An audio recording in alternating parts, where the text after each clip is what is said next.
جی آپ کے سوال اور میرے جواب تو پوچھیں۔ السلام علیکم سر آپ کا ٹویٹ دیکھا، انڈیپینڈنٹ اردو کی جاب سے آپ کو ہاتھ دھونا پڑ گیا۔ آپ کے علاوہ بھی 2 لوگ تھے جو مثبت رپورٹنگ نہ کرنے کی وجہ سے اپنی جاب سے گئے۔ ویسے تو مجھے ان کا ماضی پتہ ہے، آپ کو بھی پتہ ہوگا، اور جو لوگ پاکستان کی تاریخ کو سمجھتے ہیں انہیں پتہ ہوگا، لیکن آنے والے کے لیے بتاتا چلوں کہ جو ایک کالم نہیں برداشت کر سکتا وہ آپ کا دشمن کتنا قاہر اور بزدل ہوگا، اور یہ بزدل دشمن نے ماضی میں کیا کیا ہوگا اور مستقبل میں یہ لوگ کیا کریں گے۔ Thank you sir. دیکھیں جی، مجھے نہیں پتا کہ سچی بات بتاؤں کہ ان کو کوئی دباؤ ہے یا کیا ہے۔ میں صرف آپ کو یہ بتا سکتا ہوں کہ مجھے کیا کہا گیا، اور اس کی ایک باقاعدہ ڈاکومنٹڈ ہسٹری ہے جو میں نے ان کے مدیر اول ہیں ان سے شیئر کی۔ انہوں نے کہا تھا جی کہ ہم نے تو آپ کو کبھی ایسا نہیں کہا، تو پھر میں نے ان کو تاریخ بتا دی کہ یہ ہوتا رہا ہے۔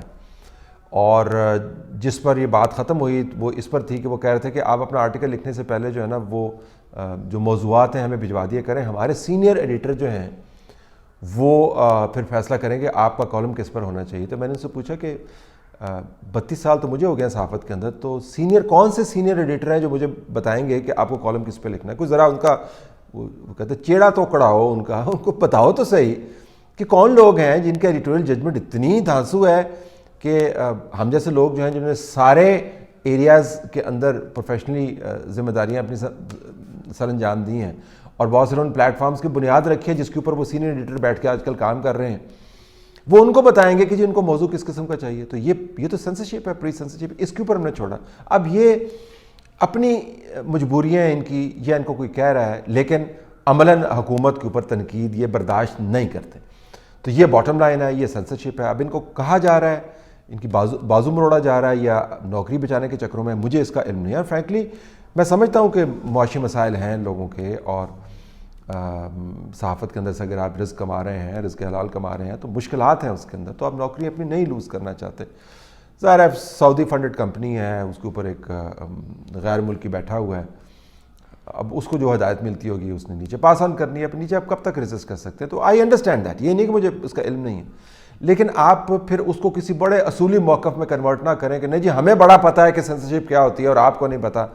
آپ کو نہیں پتہ سینسرشپ کیا ہوتی ہے کیونکہ آپ نے سینسرشپ کبھی بھگتی نہیں ہے۔ ہمیں پتہ ہے سینسرشپ کیا ہوتی ہے کہ ہم سینسرشپ آج سے نہیں بہت عرصے سے بھگت رہے ہیں، ہمیں پتہ ہے سینسرشپ کیا ہوتی ہے نا۔ تو جو بھگتنے والے ہیں ان کو مت بتائیں کہ سینسرشپ کیا ہوتی ہے اور ایڈیٹوریل انڈیپینڈنس کیا ہوتی ہے۔ اس کے اوپر چونکہ اتفاق نہیں ہو پایا تو میں نے کہا جی خدا حافظ، میں کون سا ڈیپینڈ کرتا ہوں انڈیپینڈنٹ کے اوپر۔ ویسے بھی اگر انڈیپینڈنٹ کو ان ہونے کے لیے ڈیپینڈنٹ ہونا پڑ رہا ہے تو good luck to them. Talat بھائی پوچھنا یہ تھا کہ پچھلے دنوں وزیر اعظم صاحب نے کہا کہ اگلے 3 ماہ ہماری حکومت کے لیے اہم ہیں، تو کیا یہ کھلی دھمکی نہیں؟ یعنی اگر دھرنا ہوا مارچ کے مہینے میں تو پھر جو مشورہ عمران خان صاحب نے نواز شریف کو دیا تھا، یعنی اگر میں نواز شریف کی جگہ ہوتا تو برطرف کر دیتا، تو کیا یہ دھرنا ہوا تو برطرفی بھی ہو سکتی ہے؟ یعنی مارچ میں دھرنا روکو اور اپنی نوکری بچاؤ، نہیں تو نہ میں رہوں گا اور نہ تم۔ بات تو آپ ساری سمجھ گئے ہوں گے جو جس طرف میرا اشارہ ہے۔ میرا نہیں خیال جی کہ معاملات اس طرف جا رہے ہیں دھمکی شمکی، یہ لوگ ریڈ ویسے کر رہے ہیں، اور اس وجہ سے میں کہتا ہوں کہ اس قسم کی ریڈنگ کو روکنے کے لیے آپ کو ابہام کریٹ نہیں کرنا چاہیے۔ آپ کو واضح انداز سے بتانا چاہیے کہ اگلے سالوں میں پاکستان کے کلیدی اداروں کی کمان کا شیڈیول کیا ہے۔ اگر آپ ابہام کریٹ کرتے ہیں تو بنیادی طور پر چیمے گوئیوں کو آپ فروغ دے رہے ہیں۔ تو لوگ جب یہ سوال پوچھتے ہیں تو لوگوں کا قصور نہیں ہے، آپ اس کے اوپر کلیئرٹی نہیں لے کے آئے، تو لے کے آئیں کلیئرٹی اس کے اوپر۔ کلیئرٹی نہیں لے کے آئیں گے تو کل کو یہ افواہ جو ہے وہ کہاں سے کہاں پہنچ جائے گی، یہ سرگوشیاں جو ہیں یہ کہاں سے کہاں پہنچ جائیں گی، چیمے گوئیاں جو ہیں کہاں سے کہاں پہنچ جائیں گی۔ تو اس وجہ سے میں کہتا ہوں کہ اصل میں ایشو یہ ہے کہ آپ جان بوجھ کے ایمبیگوٹی کے ساتھ کر رہے ہیں۔ آپ کا خیال ہے کہ ایمبیگوٹی جو ہے وہ ایک میرا بہت بڑا ویپن ہے۔ بہت عرصے تک پاکستان کی جو نیوکلیر ڈاکٹرین تھی وہ بڑی دلچسپ تھی، وہ ایمبیگوٹی پر مبنی تھی جب تک ہم نے ہندوستان کو رسپونڈ کرتے ہوئے نیوکلیر ٹیسٹ نہیں کیا، اور ماننا ہمارا یہ تھا کہ جتنی چیزوں کو ملفوف رکھیں گے، چھپا کے رکھیں گے، لوگوں کو بتائیں گے پھر نہیں بھی بتائیں گے، پھر لوگ سمجھتے رہیں گے کہ جی پتہ نہیں نیوکلیر ویپن ان کے پاس ہے نہیں ہے، تو وہ پھر ہمیں ذرا زیادہ سنجیدگی سے لیں گے۔ کیونکہ اگر وہ یہ پلان کر رہے ہیں جی کہ ہمارے پاس نیوکلیر ویپنز نہیں ہیں، اور پھر ان کے ذہن میں ایک خدشہ ہے کہ اگر ہوئے تو پھر کیا ہوگا، تو ان کی پلاننگ جو ہے سبورٹ ہو جائے گی. مجھے لگتا ہے کہ ہم یہاں پر بھی یہ اپلائی کر رہے ہیں کہ لوگ بس سوچتے رہیں کہ جی ہوگا نہیں ہوگا، لیکن اس کا جو اثر ہے وہ یہ ہے کہ چہ میں گوئیاں بڑھ جاتی ہیں. تو ان کو روکنے کے لیے ضروری ہے کہ اس معاملے کے اوپر کلیئرٹی لائی جائے. السلام علیکم، وحید ایبٹ آباد سے. شاہ صاحب، ابھی نیوز میں دیکھا ہے کہ چیف جسٹس صاحب 1 فروری کو ریٹائر ہو رہے ہیں، تو کیا ان ایکسٹینشن پر ان کا کوئی حق نہیں ہے؟ کوئی نام ہی نہیں لیتا ان کی ایکسٹینشن کا، کوئی ذکر ہی نہیں ہے. تو کیا ان کے لیے ریٹائرمنٹ جو ہے وہ لازم ہو جاتی ہے، اور بعض لوگوں کے لیے ریٹائرمنٹ جو ہے وہ مشکل فیصلہ ہو جاتا ہے؟ پلیز فرمائیے گا. Thank you. جی بالکل، چیف جسٹس صاحب کو ایکسٹینشن لے لینی چاہیے تھی. ویسے کھوسا صاحب تو لینا چاہ رہے تھے، بہت ان کو شوق تھا ایکسٹینشن لینے کا. تمام تر رسول پسندی ایک طرف لیکن میری کرسی دوسری طرف. ان کو بھی لے لینی چاہیے تھی. تو پھر تو سب کو لے لینی چاہیے ایکسٹینشن سے، کسی شخص کو ریٹائر نہیں ہونا چاہیے.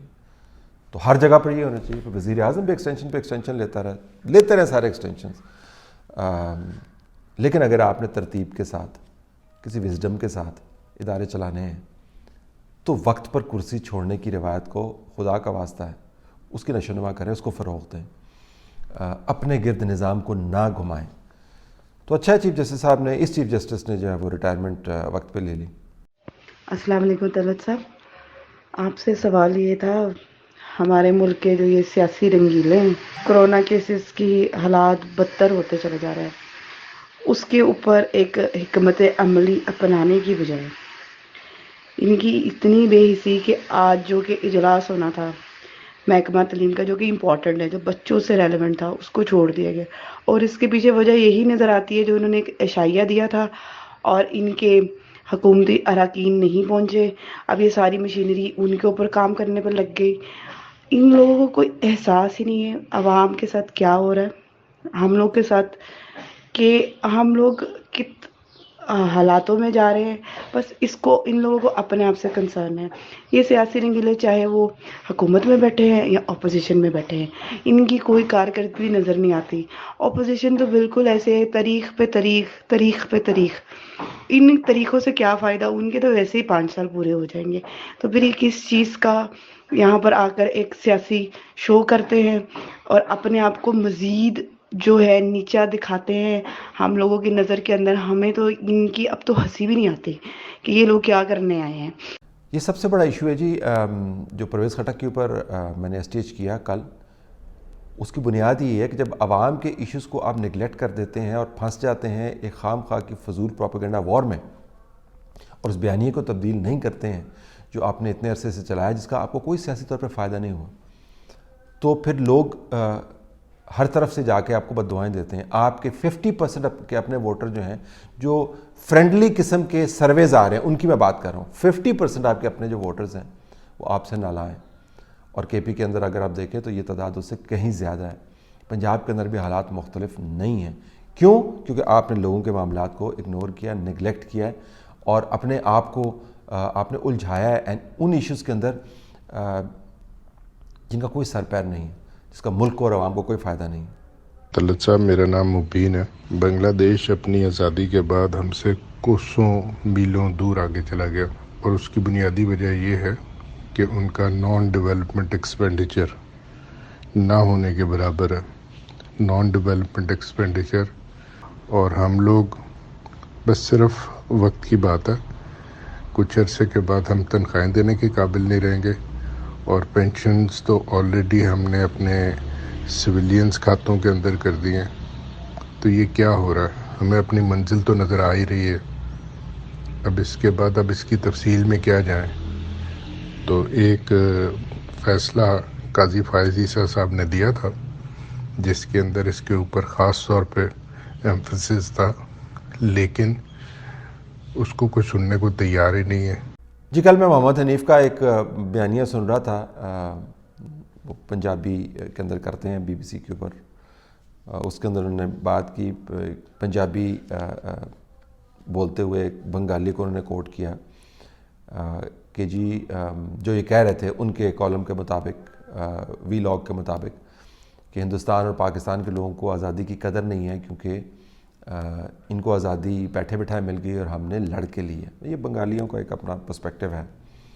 تو تو اصل ایشو یہ ہے کہ آپ اپنی آزادی کو کتنی اہمیت دیتے ہیں اور اس آزادی کو معتبر بنانے کے لیے، اس کو محفوظ بنانے کے لیے، اپنے پرچم کا سر بلند کرنے کے لیے، حقیقت میں صرف اوپر اٹھانے سے پرچم کا سر بلند نہیں ہو جاتا کہ سب سے لمبے ڈنڈے کے اوپر آپ پرچم لگا دیں تو پرچم کا سر بلند ہو گیا. اس کا تعلق آپ کے معاشی کیفیت سے ہے، معاشی قوت سے ہے، پاسپورٹ کی ویٹیج سے ہے،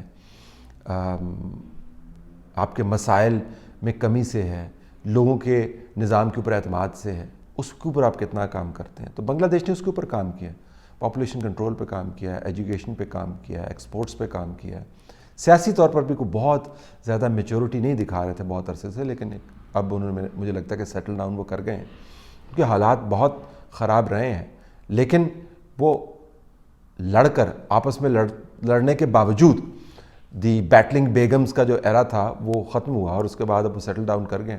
ان نے جو کور ایشوز ہیں ان کے اوپر کمپرومائز نہیں کیا، اور وہ آپ دیکھ لیں وہ بہت آگے ہیں باوجود اس کے کہ ان کا جو سٹارٹ تھا ہمارے بہت بعد ہوا.